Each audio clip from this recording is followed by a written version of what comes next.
হয়, ৰাজ্যৰ শিক্ষা বিভাগৰ দ্বিতীয় পৰ্যায়ৰ গুণোৎসৱৰ আজি দ্বিতীয়টো দিন আৰু সমগ্ৰ শোণিতপুৰ জিলাতেই আজি দ্বিতীয় পৰ্যায়ৰ যি গুণোৎসৱ এই গুণোৎসৱ চলি আছে আৰু মই বৰ্তমান উপস্থিত আছোঁ মিছামাৰীৰ নবিল পথাৰ প্ৰাথমিক বিদ্যালয়খনত। গুণোৎসৱৰ বাবে এই বিদ্যালয়খনৰ ছাত্ৰ ছাত্ৰী শিক্ষক শিক্ষয়িত্ৰীৰ মাজত ব্যাপক উৎসাহ পৰিলক্ষিত হৈছে। পুৱাই বিদ্যালয়খনৰ ছাত্ৰ ছাত্ৰীসকল গুণোৎসৱৰ বাবে ওলাই আহিছে আৰু এই বিদ্যালয়খনক আটক ধুনীয়াকৈ সজাই পৰাই তুলিছে গুণোৎসৱৰ বাবে। আমি এই বিদ্যালয়খনৰ যি সামগ্ৰিক দৃশ্যাৱলী দেখুৱাইছোঁ, এয়া হৈছে মিছামাৰীৰ যি নবিল পথাৰ প্ৰাথমিক বিদ্যালয়। যিহেতু 2025 বৰ্ষৰ দ্বিতীয় পৰ্যায়ৰ গুণোৎসৱ চলি আছে আৰু আজি দ্বিতীয়টো দিন দ্বিতীয় পৰ্যায়ৰ গুণোৎসৱৰ আৰু আজি বহি মূল্যায়ন আৰু আমি এই দৃশ্যাংশ দেখুৱাইছোঁ। এয়া হৈছে মিছামাৰীৰ নবিল পথাৰ যি প্ৰাথমিক বিদ্যালয়, এখন ভিতৰুৱা গ্ৰামাঞ্চলৰ এখন বিদ্যালয় আৰু এই বিদ্যালয়খনক এনেধৰণে আটক ধুনীয়াকৈ সজাই পৰাই তোলা হৈছে। আমি এই দৃশ্যাংশ দেখুৱাইছোঁ মিছামাৰীৰ যি নবিল পথাৰ প্ৰাথমিক বিদ্যালয় আৰু আজি বহি মূল্যায়ন। এই বিদ্যালয়খনত আজি নিৰীক্ষক হিচাপে উপস্থিত হৈছে তেজপুৰ দৰং মহাবিদ্যালয়ৰ সহযোগী অধ্যাপক ডক্টৰ জয়ন্ত কুমাৰ শৰ্মা আৰু ইতিমধ্যেই এনেধৰণে ছাত্ৰ ছাত্ৰীসকলে যি বহি মূল্যায়ন পৰ্ব, এই বহি মূল্যায়ন পৰ্বত এনেধৰণে তেওঁলোকে অংশগ্ৰহণ কৰিছে। আমি এই দৃশ্যাংশ দেখুৱাইছোঁ। এয়া হৈছে মিছামাৰীৰ নবিল পথাৰ যি প্ৰাথমিক বিদ্যালয় আৰু এনেধৰণে ছাত্ৰ ছাত্ৰীসকলো উৎসাহেৰে ওলাই আহিছে এই গুণোৎসৱৰ বাবে। আজি দ্বিতীয় পৰ্যায়ৰ গুণোৎসৱৰ আজি দ্বিতীয়টো দিন আৰু এই বিদ্যালয়খনত উপস্থিত হৈছে তেজপুৰ দৰং মহাবিদ্যালয়ৰ সহযোগী অধ্যাপক ডক্টৰ জয়ন্ত কুমাৰ শৰ্মা। আমি দৃশ্যাংশ দেখুৱাইছোঁ। আটক ধুনীয়াকৈ সজাই পৰাই তোলা হৈছে এই বিদ্যালয়খনক। আমি কথা পাতিম যিহেতু শিক্ষা বিভাগৰ যি এই পদক্ষেপ, এই পদক্ষেপে ৰাজ্যৰ গ্ৰামাঞ্চলৰ চৰকাৰী বিদ্যালয়সমূহক এক আমূল পৰিৱৰ্তন কৰিব, তাক আশা কৰা হৈছে। ছাৰ কি ক'ব? 2025 আজি দ্বিতীয় পৰ্যায়ৰ গুণোৎসৱ, তাতে মই ইয়াত বহি মূল্যায়ক হিচাপে আহিছোঁ নবিল প্ৰাথমিক বিদ্যালয়লৈ।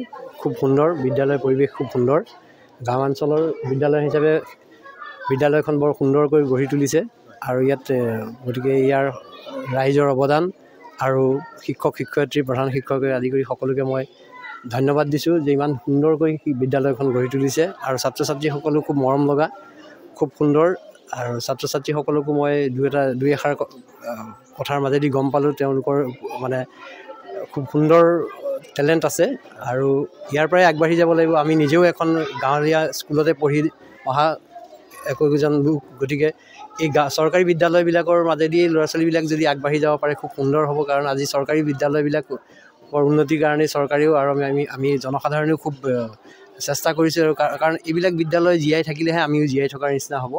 কাৰণ চৰকাৰী বিদ্যালয়, চৰকাৰী মাধ্যমৰ শিক্ষাটো সঁচাকৈ খুব আদৰণীয় আৰু গুণোৎসৱটো এটা এইবিলাক মানে এইবিলাক নিৰ্ণয় কৰাৰ একোটা মাপকাঠি। গতিকে এইবিলাক চৰকাৰে খুব ভাল পদক্ষেপ লৈছে, শলাগ ল'বলগীয়া আৰু খুব ভাল পাইছোঁ।